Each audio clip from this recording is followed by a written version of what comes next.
ایک صحابی حضرت سعید بن عامر ہیں، حضرت عمر فاروق رضی اللہ تعالیٰ عنہ نے حضرت سعید بن عامر رضی اللہ تعالیٰ عنہ کو گورنر بنانا چاہتا حمص کا. نے کہا میں نہیں بنتا.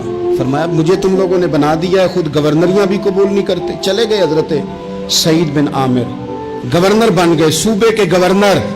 مال غنیمت میں سے کچھ زیادہ مال مدینہ شریف میں جمع ہوا تو حضرت عمر نے مختلف صوبوں سے غریبوں کی لسٹیں منگوائیں. حضرت سعید بن عامر کے صوبے کے کچھ خاص لوگوں کو آپ نے لکھا کہ تمہارے صوبے میں جو غریب ہیں ان کی لسٹیں بھیج دو. تو جب لسٹ آئی تو اس میں پہلا نام حضرت سعید بن عامر کا بھی تھا. کہا ہمارے گورنر کے پاس پہننے کو کپڑا کوئی نہیں، کھانے کو روٹی کوئی نہیں. حضرت عمر بیٹھ کے رو پڑے.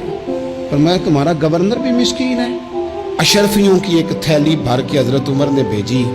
حضرت سعید بن عامر کے پاس جب گئی تو کہنے لگے انا للہ و انا الیہ راجعون. آپ کی اہلیہ کہنے لگی خیریت ہے؟ کہیں امیر المومنین حضرت عمر کا وصال تو نہیں ہو گیا؟ فرمانے لگے نہیں. تو فرمانے لگی کوئی آفت تو نہیں آ گئی؟ کہا نہیں. انا للہ کیوں پڑھا؟ ولی مانس دیکھنا میرے پاس دنیا آ گئی ہے، میں نے تو جان چھڑائی تھی اس سے، کہ میرے پیچھے بھاگتی ہے. حضرت سعید بن عامر نے سارا مال وہیں اللہ کے حضور خیرات کر دیا. حضرت عمر ایک دفعہ دورے پہ آئے ان کے صوبے میں تو سب لوگوں کو جامع مسجد میں بلایا، حضرت سعید بن عامر کو بھی بلایا. ابن الجوزی لکھتے ہیں کہ حضرت عمر نے فرمایا لوگوں تمہیں اپنے گورنر سے کوئی شکایت تو نہیں؟ تو لوگوں نے کہا 4 شکایتیں. ایک تو ہمارے گورنر صاحب جب شروع میں آئے تھے تو فجر کی نماز کے بعد ہی آ کے لوگوں کے بیچ بیٹھ جاتے تھے. اب اشراق چاشت کے وقت آتے ہیں، سورج پورا طلوع ہو جاتا ہے تو حضرت سعید بن عامر رضی اللہ عنہ آتے ہیں. اور دوسری شکایت یہ ہے کہ صرف دن میں ملتے ہیں، رات کو ملتے ہی نہیں. اور تیسری شکایت یہ ہے کہ ہفتے میں ایک پورا دن ہوتا ہے ملاقات ہی نہیں کرتے. اور چوتھی شکایت یہ ہے کہ کبھی کبھی بیٹھے بیٹھے رونے لگتے ہیں اور بے ہوش ہی ہو جاتے ہیں. آپ نے ایسا شخص گورنر بنا دیا جو دیوانہ ہے. حضرت عمر نے بلا لیا، قریب بیٹھے تھے، کہا دے سوالوں کے جواب. گردن جھکی ہوئی ہے. عرض کرنے لگے امیر المومنین میں نے تو پہلے ہی کہا تھا میں گورنری کے قابل نہیں، میرے والا کام نہیں. فرمایا اب تو منصب تمہارے پاس ہے، تمہیں جواب تو دینا ہے. حضرت سعید بن عامر کہنے لگے حضور 4 میرے ساتھ مسئلے ہیں. فرمایا کون سے؟ حضرت سعید بن عامر کہنے لگے آپ سوال دہرائیں میں جواب دیتا ہوں. آپ نے فرمایا سعید لوگ کہتے ہیں پہلے تو سویرے آ جاتا تھا، اب تو اشراق چاشت کے وقت آتا ہے. گردن جھکائی، سناٹا چھا گیا محفل پہ. تھوڑی دیر کے بعد سار اٹھایا تو داڑھی پہ آنسو گر رہے تھے. فرمانے لگے حضور میرے گھر میں خادم کوئی نہیں، بیوی بیمار ہو گئی ہے.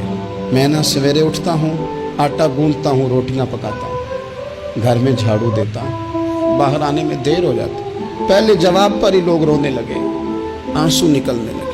حضرت عمر رضی اللہ تعالیٰ عنہ بھی روئے. پھر فرمایا کہ سعید تو دن کو ملتا ہے تو رات کو کیوں نہیں ملتا؟ اپنی داڑھی پکڑ لی. کہنے لگے عمر ساری سفید ہو گئی ہے، اب تو لگتا ہے پھل پک گیا ہے، پتہ نہیں وہ کب مجھے کہے گا واپس آ جا. میں نے نہ دن مخلوق کے لیے رکھا ہے، رات اپنے رب کے لیے رکھی ہوئی ہے، مجھے تکلیف نہ دی جائے. گورنر کی بات کر رہا ہوں. پھر کہا سعید یار ہفتے میں ایک دن ملتے کیوں نہیں؟ کہنے لگے عمر یہ میرے رب کے ساتھ پردہ ہے، اسے نہ کھولا جائے. میرا پردہ ہے نا، میں نے اپنے رب کے ساتھ اپنے پردے رکھے ہوئے ہیں. فرمایا نہیں آپ بتائیں. حضرت سعید بن عامر کہنے لگے غریب ہوں، ایک کی جوڑا میرے پاس ہے، میں غریب ہوں. میرے جیسے لوگ ان کے پاس درجنوں جوڑے ہیں اور اس کے باوجود ان کی زبانوں پر شکر اس طرح نہیں آتا جیسے آنا چاہیے. میں نے کہا نا کہ میری اجرت میری محنت سے زیادہ کیوں ہے؟ میرے محسن تیرے احسان سے ڈر لگتا ہے. حضرت سعید بن عامر کہنے لگے ایک جوڑا ہے، ہفتے میں ایک دن دھو کے خشک ہونے کو ڈال لیتا ہوں، پھر بیوی کے کپڑے پہن کے بیٹھا رہتا ہوں. کس طرح گھر سے باہر نکلوں؟ میرا پردہ تھا. میں اپنی غریبیاں لوگوں کے سامنے نہیں رکھنا چاہتا. میں جانوں میرا رب جانے، میں راضی ہوں نا اس کی رضا پہ. اب تو حضرت عمر ہچکیاں لے کے رونے لگے. فرمانے لگے چل آخری سوال کا جواب ہی دے دے، کبھی کبھی روتے ہو تو بے ہوش ہی ہو جاتے ہو. حضرت سعید بن عامر پھر رونے لگے. فرمانے لگے بڑی عمر کا ہو گیا تھا جب کلمہ پڑھا تھا، جب وہ